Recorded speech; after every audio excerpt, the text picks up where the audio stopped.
badan ya. Badan. Tugasnya apa? Digebukin. Termasuk high loss ya. Iya, termasuk high loss. Oke, langsung aja kalau gitu kita akan masuk dalam drafting phase. Ini dia game ketiga match point di tangan Onyx dan RRQ yang masih harus sangat mengejar dengan Onyx yang ada di first pick. Sesuai kita semua ya. Iya kan, RRQ second pick. Iya udah Dan pasti. juga Fanny Baxia. Fanny sama Baxia. Apakah masanya Class of Point Enggak sih, atau karena Alea? Onyx itu Riz biasanya malah ngeluarin masya-masyanya itu kalau misalkan mereka second pick. Second pick ya? Iya, Soalnya kalau misalnya dia di first pick ini bisa di counter. benar. Bisa dijawab kan sama Jawab Raffi. ya. Sama Alea. Ini Kalea ya, ini berarti Where kurang banyak there ya. is Ada light, Joy, there ada are Joyo, also ada shadows. Haya. Tapi ya Waduh, karena waduh. opsinya di jungle banyak, Lolinya akhirnya lepas. Iya. Time to drop the Mahal beat of ini. the flag. Ya, aku bisa yakinkan emang ini kita akan menyaksikan Best Loi Indo akan bermain. Best Loi Indo ya? Best Loi Indo ya. Tapi kalau ngeliat jawaban dari RRQ-nya ada Joy, dan untuk kemungkinan ini Kaja keluar lagi. Harusnya bisa keluar. Bisa. Karena balik lagi dengan ditutupnya chip sama Onyx-nya sendiri ya. Mereka seenggaknya masih punya Loi buat ngeluarin kayak modelan kajanya itu. Atau Oh, tapi mau Harit. atau mau Haya. Harit. Kalau aku kayaknya lebih prefer Haya deh. Kalau Haya kayak ya. ya karena udah ada Magic duluan kan yang Link. Link. Ternyata, wow, langsung 3 damage di show sama Onyx Langsung ya tanpa flex-flex. fix Jujur roll. ini cenderung jarang loh buat Onyx. Onyx jarang kayaknya. Onyx jarang kayak gini. Biasanya mereka pasti ngeluarin utility-nya dulu. Mereka nggak mau ngeluarin senjata pamungkasnya mereka. Tapi game 1 juga gitu kan. Mereka nunjukin langsung nggak flex gak sih? Dia udah show. Dia emang udah show. Tapi second pick kan. Cuman pas Iya, second pick kan iya. banyak lagi. Nah itu. Dan ya masih dengan tentunya option yang paling nyaman untuk Toy. Dengan tagline dari Park Kingdom juga tembak, tembak, toy, toy, toy. Dan mulai menutup ke arah Benning nih ya. Kita masih ngelihat banyak banget sih untuk sisi frontline. Harusnya badan sih yang harus dibuang sama Dihabisin ya? RRQ karena Luoi butuh banget badan buat ngepoknya enak. Ya, Karena ada. ngepok tuh butuh badan banget. Banyak ya. Blue Gaton, Blue Gatot bisa jadi opsi atau enggak badang mungkin. Blue lawan badang Joy iya, juga blue ya. badang. Blue ya. Joy karena lumayan kesulitan lawan badang Oh gimana kalau Terisla? Terisla Lutfi. dari selalu. Oh, Dia juga beberapa kali muncul kan gitu. Iya. Blue ternyata. Ngeselin loh Blue soalnya. dulu ya. Lu dulu boleh. Ini posisi siap. Onyx Band bisa mid lane sama flexible hero. Mid lane. Fight. Fight Tapi for Hilda the dulu, biar ultimate aman aja. Hilda. Hildanya Dairon kan memang tuning banget. Ya, gak delik juga. Iya makanya. Nah ini match up antara Joy kedua Link. belah Joy dan juga Link secara win rate ini masih dipegang sama Joy ya. 2-1 ya. Ya mungkin lebih fleksibel juga kan dashnya. Kalau Link kan defense sword-nya ada cooldown, harus ngarepin pedang dari Tempest of Blade. Kalau Joy kan cuma berharap ada minion, monster jungle atau hero. Gampang kabur. Gampang ibaratnya. kabur. Ada ini ya batu loncatan. Batu loncatan. Apalagi kan ini namanya Joy ketupat, ingat. Kenapa? Habis ngedash in, masuk lagi, keluar lagi pakai Rhythm of Joy. Oh ketupat tuh ini maksudnya ketupat, ini temporal temporal rain. Bukan kayak ketupat. Kepikiran tuh. Temporal rain tuh pikir oh Nah, itu yang trending di sosial media itu. iya ya. Joy Ini ketupat. bapak-bapak kematian ya, bukan bocah kematian. Ketupat. Jauh ditutup juga nih. Kayak butuh di sini. Aduh itu kalau dikomboin pusing jujur. Lah, butuh lawan sepadan. Emang kami berdua butuh lawan sepadan. Dipadaninnya sama saya yang masih Wah, ini ya. Kita see you next season. Show. Yang dari tadi nggak muncul padahal ya. Hah? Tapi akhirnya Fortune jadi masuk ke list winning juga. Oke. Mid lane-nya masih banyak ya kayak mau main Valen kah biar sama-sama punya Ya, diversion. tapi harusnya pick mid lane dulu di sini karena ya flex high loss-nya lagi. Valen Tambah- best gak sih? Valen opsi yang apa ya? Ibaratnya kalau Valentina itu bagus banget enggak, jelek banget enggak juga. Iya. Tapi ya udah oke aja lah. Ya Soalnya- udah oke, stabil. Iya, stabil. Lawan Assassin kan lumayan dia bisa Iya. kabur. Source ultimate buat di IMU juga ada.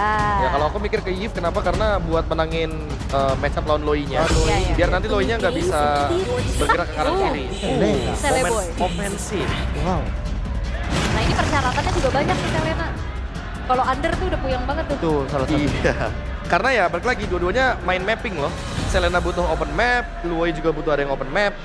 Tapi keunggulan Selena ya dia bisa taruh trap di tempat-tempat kelempar betul. Ah, itu dia badang ya, tadi udah sempat kita notice juga. Dan RRQ memilih untuk ban Chow, mungkin ya balik lagi. Karena pertimbangannya kalau misalkan Onyx yang pegang Chow, mereka yang lebih leluasa untuk megangin mapnya. Sementara ada Selena, ya dimana Selena juga butuh buat open map. Iya. Butuh badan lagi. Butuh badan. Masih butuh badan. Tapi kayaknya Gatot bisa enak juga sih. Ya. Badan Gatot bagus, tapi Povius. Bukan Terista, bukan Gatot, tapi Povius. Apakah Esmeralda? Mungkin lebih ke jawaban Poviusnya dulu ya, karena ada 3 hero dash ini lumayan oke nih. Buat Poviusnya bisa memanfaatkan pasif dari Demonic Force-nya. Baru nanti dia spam Infernal Burst.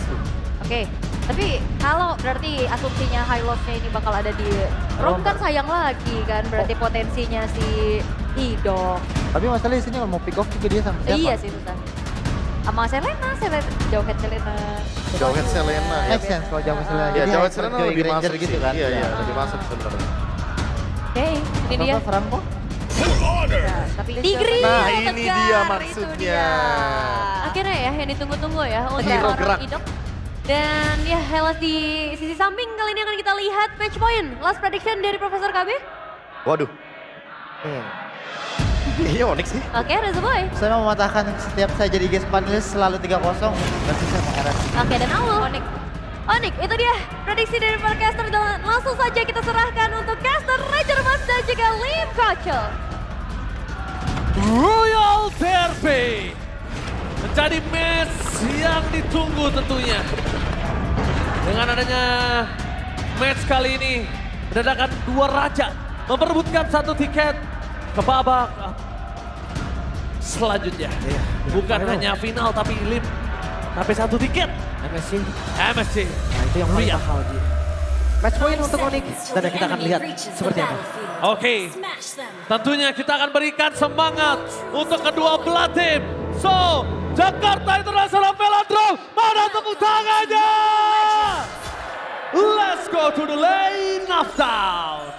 Pembuktian, apakah sang raja dari segala raja bisa setidaknya mengamankan 1 kemenangan dulu untuk memperpanjang nafasnya atau malah gerak ke langit yang terbang mulus ke Riyadh. Tapi ini kita lihat kalau tim Onyx mereka harus benar-benar respect dengan adanya Idok dengan Tigreal. Iya, tapi jangan lupakan Loisan, Pak. Yes. Itu yang hampir selalu direspek oleh semua tim, even itu international team. Selalu direspek, tapi kali ini ya gue ngeliat RRQ juga mengambil resiko yang lumayan tinggi dengan Selena yang diambil. Dia pengen menangin pressure-nya. Jujur kalau dari Tigreal nggak ada yang pasti. Tapi kalau ngomongin burst damage, ya ada dari Joy, ada dari Toy. Ya. Tapi Idok bahkan bisa di-cancel loh. Dan bakal lihat di depan sana. Langsung ada sedikit team fight. Tapi saat terlalu besar damage yang diberikan apakah first Idok. Tertakedown begitu saja. Sekalipun ada Sutsujin tidak akan bisa cukup lama berada di garis depan. Karena balik lagi Sans. Lim tadi udah berbicara. Kalau Sans dengan Lowy-nya bisa dikategorikan adalah top 1 di Indo. Ya, setuju. Top 1 Indo mungkin kalau misalkan ada saingan di internasional, gue bisa sebut satu nama Super Prince. Yang itu diakui oleh seluruh dunia. Wah, Super Prince oke sih.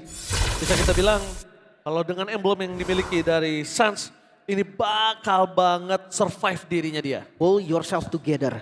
Dia butuh cooldown yang lebih cepat untuk spellnya. Karena ya kita tahu Lowy sendiri bukan skill yang bisa escape. Dia nggak punya skill escape. Mengandalkan spell saja dan wah, Luti. Oh my god. Damage yang lumayan nih. Ini damage-nya Dairon walaupun level 4, jangan lupakan Lim. Dia bisa meledak di depan sana. Betul, di setup dan ini bakal cepat tapi lihat diversion ini. Oke, lihat surprise! Happy birthday! Hampir saja termakan tapi Kimoy melakukan following up dan Sans langsung melakukan sedikit flashing gaming. Lutfi tidak akan membiarkan Idok lepas begitu saja. Bersama dengan adanya Lutfi dan juga Dipaksa. Kimoy membuat Idok Implosion! tertakedown, tapi Implosion tidak bisa membuat tim dari Onyx kali ini luluh-lantah. Memang turtle di tangan dari tim RRQ. Tapi itu memang udah di atas kertas. Kalau Joy akan berhasil mendapatkan turtle. Sedangkan Kairi memilih untuk mundur dengan 4 pedang yang dia miliki. Akan berhasil kabur dari jeratan tim RRQ. Dan Sutsujin melaset ke bagian Sans. Almost yang benar-benar Kairi is coming. Satu hit terakhir. And Sutsujin still survive in the top lane. Oh, Novin Poise. Ada jalan untuk pulang, dan Kairi yang malah termakan oleh tim RRQ. Gak bisa kemana-mana lagi Sans. Gak bisa nge-backup Glorious Pathway. Oke, apakah ada jawaban dan digeser? Oh my god! Sans and Kimoy still survive! Sans turn and travel! Penyelamatan diversion yang membuat Keyboy masih selamat Dan invade jungle sekarang RRQ akan membalas apa yang sudah dilakukan oleh Onyx. Oh weh, 911 call yang sangat baik dari Suns. Lihatnya langsung barengan dan Keyboy di ujung lingkaran terakhir. Sempat ngedes tadi langsung masuk ke dalam lingkaran diversion. Tapi ya kita reset lagi. Karena sekarang kedua jungle akan kelarin dulu dari pattern farmingnya masing-masing. Prince dengan 2 kali kemenangan Serena bukan debut pick ya. Bukan. Memang terlihat jarang tapi nggak debut kok. Tapi ngelihat kondisi dari Idok juga nggak bisa melakukan impact jungle. Karena nggak ada following up dari Dairen. Ini membuat para pasukan dari tim RRQ, mereka juga nggak punya vision yang sangat jelas. Sedangkan tim fight yang kedua ini akan lebih untung untuk tim RRQ. Tapi lihat Xavero, one by one situation di arah top lane.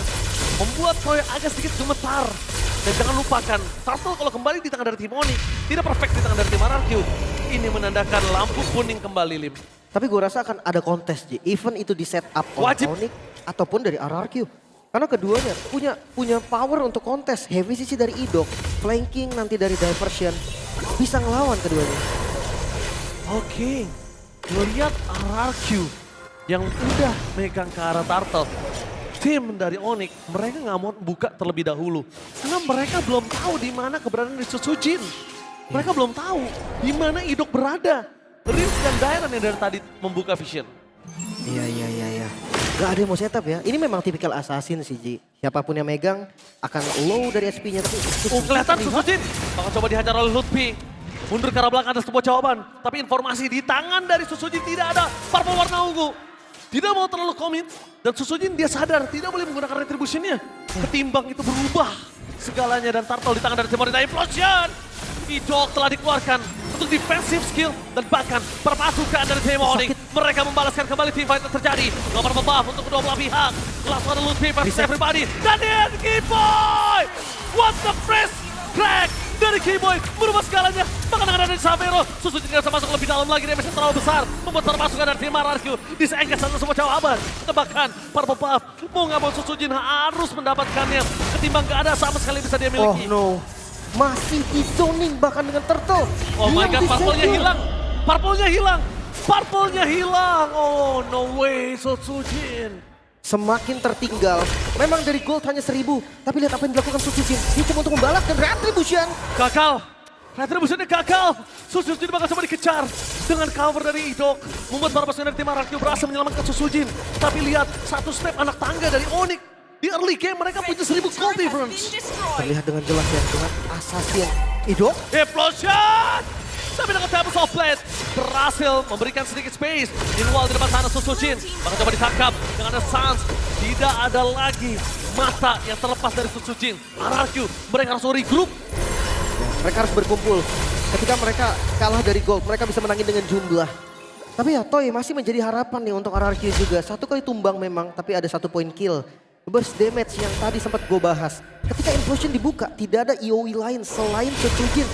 Dan itu menjadi PR untuk RRQ. Mampu gak dia mainin Sky Vision-nya? Mampu gak dapat point kill? Dari tadi kita tidak melihat dengan Sky Vision yang dimiliki dari Toy. Ada kesempatan untuk bisa mendapatkan point kill. Dan lihat Kairi, one by one situation di arah bottom lane Kairi dengan sangat mudah untuk menghindari damage dari seorang Susujin. Sekalipun ada Implosion di depan sana, Idok seorang diri, Susujin terlalu jauh untuk melakukan covering up. Benar. Dan gak sebersih itu juga. Oh miss Keyboy. Gak berhasil tadi dash-nya gak connect. Jadi gak ada tembok juga. Sementara ngelihat dari laning jauh yang udah mulai dipegang oleh Susujin. Ini menandakan juga nih kalau memang team fight-nya gak boleh buru-buru. Dominance untuk Dairen, anti Regen. Yang memang diperlukan sekali. Karena ketika ngelawan Link tanpa anti Regen. Wah itu darah naik terus pasti. Tapi apakah Harita Xavero tidak terdeteksi? Karena bukan hanya di playoff lo bersinar. Waktu itu juga kalau nggak salah sempat bersinar di babak regular season. Ya sempat sendiri yang bertahan dan itu ngelawan 4 orang walaupun akhirnya kalah ya. Ya tapi menurut gua kayaknya mulai harus dipikirkan. Sedangkan Lutfi balik lagi. Lutfi akan selalu menjadi tugasnya tumbang, tugasnya ngabsorb damage, tugasnya bakal menjadi distraction. Itu selalu. Kalau mereka RRQ tidak bisa komit ke arah Lutfi, poking enough. Betul. Dan bahkan sampai jadi Lord Ji. Turtle-nya gak diambil. Ngelihat adanya Susujin di bagian bawah. Mungkin Onyx mereka bisa set up. Tapi hati-hati. Gak bisa buru-buru juga. Xavero bukan tipikal yang bisa megang. Dan juga Lutfi. Frontliner ini gak akan ada yang kuat untuk nahan dari Lord. Jadi gue rasa akan reset dan farming kembali dari keduanya. Yes. Tapi belum ada trigger sih dari Purify Xavero. Mereka harus pikir gimana caranya Xavero terkena Purify di pop up terlebih dahulu. Karena kalau misalnya Xavero masih punya Purify, ya mau nggak mau Idok bakal coba untuk numbangin yang ada di depan. Tapi dengan flicker yang dimiliki dari Lutfi, ingat Lutfi benar-benar punya satu skill escape mechanism. Either dia nggak escape atau nggak dia akan tuker. Pasti, satu nyawanya dia bisa tuker 2, bisa tuker 3. Iya. Karena butuh waktu yang banyak banget kan untuk numbangin ke arah Lutfi. Dan mengganti strategi RRQ. Mereka coba untuk 3-2. Melihat adanya Kairi yang bebas di bagian bawah akan menjadi masalah serius. Maka dari itu, Idok diperlukan nih untuk pegang Kairinya. Untuk tahan mobilitas dari Kairinya. Pertanyaannya, cukup gak burst damage dari Toy untuk sekarang? Belum, jujur belum. Tidak cukup untuk Toy saja. That's why mereka harus punya damage tambahan. Dan bahkan ini adalah awareness dari Kibo yang gue suka banget. Dia walaupun dengan initiate factornya bukan support atau roamer. Lihat di mana Xavero berada, dia tutup jalan untuk siapapun ada yang datang ke arah dia. Holy Crystal, Setsujin udah jadi dan Dairon membuka teamfight, targetnya menuju ke arah Lutfi, damage-nya terlalu bus, bakal coba dibakar, Lutfi hilang begitu saja, tanpa adanya flicker, tanpa nampaknya berpasukan dari tim RRQ, mereka terpancing teamfight, T-Boy tidak berhasil memberikan damage, tapi lihat Xavero berhasil di depan sana, distraction yang terjadi, pertukaran 1 untuk 2, memang tidak adil untuk tim Onyx, tapi pertanyaannya apakah RRQ mampu menyelesaikan lore tersebut? Tapi Primo udah di pop up sama Xavero tadi ketika kena Abyssal Arrow dan sekarang Lord di take over RRQ. Mereka cukup pede untuk setup ke arah Lord. Oke, ready. Kairi mencoba untuk memberikan buying time. Lihat berapa banyak waktu yang diberikan dari Kairi. Lord reset dan bahkan Xavero kembali lagi mengusir datanya. Idok! Explosion from Idok! Membalaskan kembali keadaan. Kehilangan 2 member. Membuat pasukan dari tim RRQ mendapatkan keuntungan dan RRQ berada di depan Lord dengan bebas. Implosion yang terlihat tadi dari Idok begitu baik. Lord bisa di set up ulang. Retribution memang masih ada untuk Kairi dan tidak ada untuk Setsujin. Tapi ini adalah momennya. RRQ harusnya mendapatkan free Lord. Dan Onyx melepas Lord tersebut. Yes, momentum dari Onyx yang ternyata tahu dengan satu Purify dari Xavero yang tidak ada merubah segalanya, Lim. Wind of Nature Toy terlihat lebih respect Ki kali ini Ki. Ya. Dengan defensive item juga Wind of Nature yang bisa menahan Tempest of Blade, Divine Sword. Masalahnya memang ada di Xavero, tapi gua rasa Xavero juga gak bakal bisa menjangkau belakang yang jauh banget. Oke, tapi ngomongin Xavero bermain di front to back itu udah cukup sih, Lim. Xavero bermain di front to back, burst damage-nya udah cukup. Cuma dari tadi sebenarnya dari Lutfi pribadi itu terlalu banyak tidak ada barter damage. Dia nge-absorb aja, nggak ada barter damage, flicker sampai dibuka. Ini juga menjadi kendala. Karena tadi diversion sih, dia bawa 4 member kan. Jadi nggak ada orang di belakang Lutfi. Seakan-akan Lutfi akan menjadi bait dan akan digunting langsung sama teman-teman Onyx yang lain. Sayangnya kejadiannya nggak seperti itu. Lutfi-nya dimakan dan backupnya jadi terlambat. So kali ini Lord akan menjadi Lord yang lumayan berbahaya walaupun goldnya nggak berbeda jauh. Tapi lihat nggak ada high ground defender yang pasti loh untuk Onyx juga. High ground yang pasti memang tidak ada. Ini adalah sebuah poin yang bisa didapatkan oleh RRQ. Cuma dengan adanya Lord di atas menit 12 udah tidak ada holy defense. Dengan Glorious Pathway juga mungkin satu bomb kill akan bisa didapatkan atau bukan satu turret. Lutfi menjadi target utama mereka. Zaman Force telah dikuatkan, target menuju ke arah belakang. Idok tahu para pasukan dari tim Onyx mereka masih punya Purify kembali. Berhasil melakukan defensif, tapi lihat Xavero sadar dengan Lele dan tidak mau terlalu terpick off dengan Idok. Dia tahan trigger Purify-nya. Tapi ini ngeselin banget sih Abyssal Arrow yang hanya skill kedua gitu loh, bukan ultimate, bukan yang cooldownnya lama, tapi itu bisa ngebait Purify dari Xavero, tapi Conceal. Oke, Conceal Gaming. Dan di sana pasukan dari tim RRQ mencoba untuk mendapatkan satu batu turret tambahan dengan minion yang besar. Kembali lagi diselamatkan oleh para pasukan dari tim Onyx. Clear minion, wave-nya masih berjalan dan bahkan Kairi dia tidak usah bantu sampai ke arah top lane. RRQ benar-benar tidak boleh kehilangan gripnya lagi untuk game kali ini. Masih bisa bertahan tapi diversion yang cukup berani. T-Boy yang dilempar ke bagian belakang. Tidak ada deteksi memang. Tapi akan dipaksa RRQ. Mereka mau blast turret di bagian top lane. Oke, mereka memaksa. Informasi didapatkan. Dan kebaca begitu saja implosion dengan seorang Idok.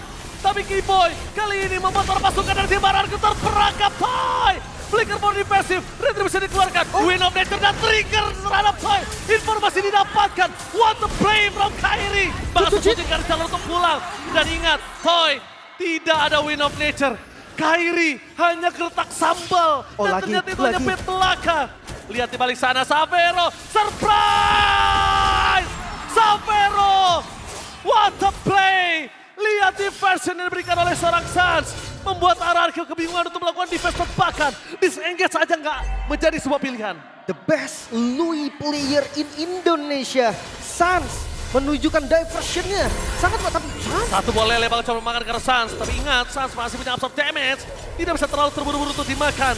Dan bahkan kalau tim RRQ, dia nggak boleh buka vision sedikit pun. Itu bisa dimakan oleh tim dari Onyx.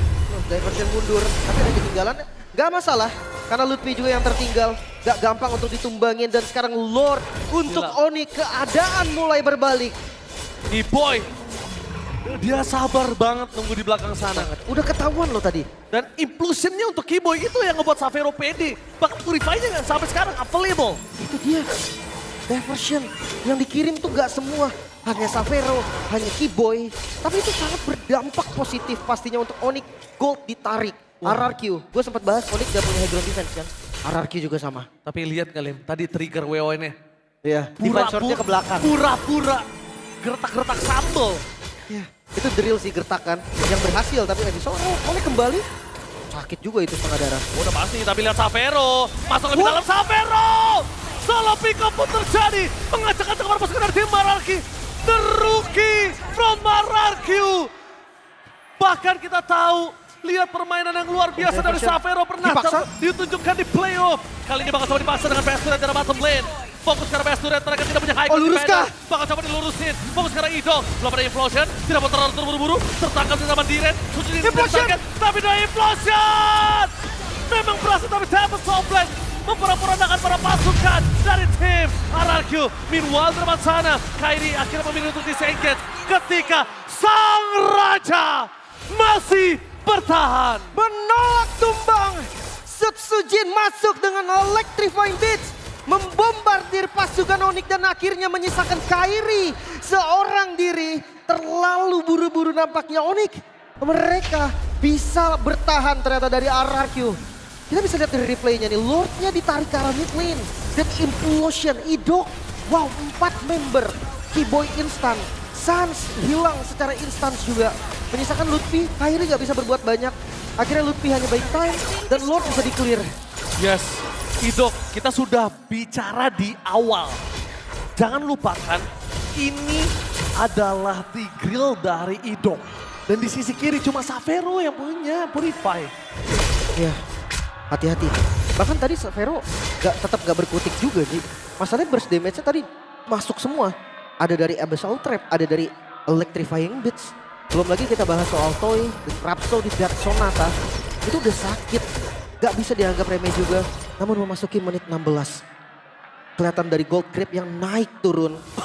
Ini dia ya, ini vibes upper bracket final. Kelihatan jelas banget. Dari keduanya gak ada yang mau kalah. Tiket MSC ini mahal banget pasti untuk mereka. Terlalu mahal. Walaupun memang match point-nya ya fakta ada di Onyx. Iya, match point dengan 2-0. Bukan 2-1 ya, Lim. Ya. Jadi bisa dibilang sekarang skala dari kemenangan, dari win probability, ini memang masih ada di tangan dari tim Onyx. Dengan lane yang mereka miliki. Tapi jangan lupakan, RRQ, mereka unggul goals. Walaupun tidak terlalu berasa ya di menit 17. Tapi lihat Tyrant, di depan sana mentargetkan juga seorang Sans. Dia di depan sana Idok, tidak bakal mendapatkan satu point kill dari Idok. Karena terlalu keras, Sans terkena lele tapi Riz dengan Winter Crown, trigger dan bakal Lutfi di sana masih bisa bertahan. Savero, free hit, membuat para pasukan dari tim RRQ kali ini para dan Sutsujin. Dengan satu buah Winter Crown belum bisa menyelamatkan dirinya karena shutdown terjadi. Dan bahkan the one last man standing di arah top lane. Nah, timnya cukup besar, mereka menyisakan Kiboy.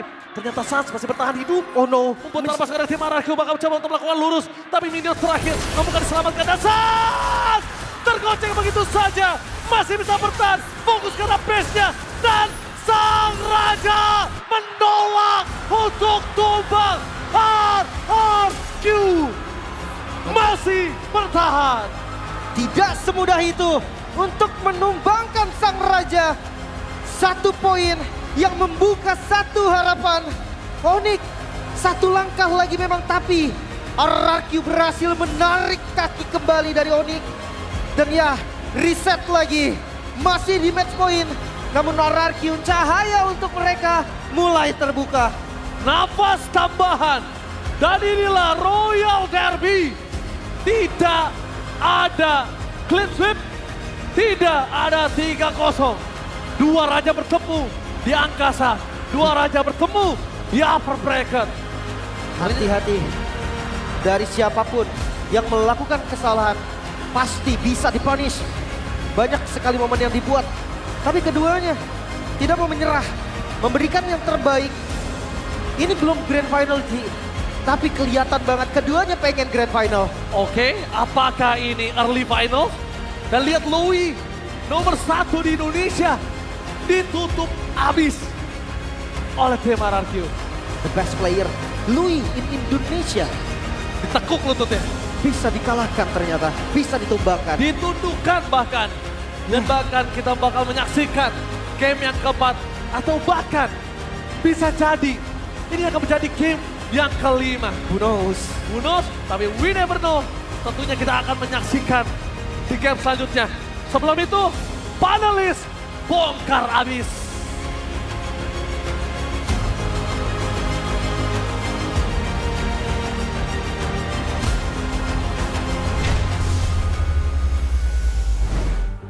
Oke, akan kita bongkar sedalam-dalamnya nih ya. Game ketiga yang masih gila banget sih bisa dibilang.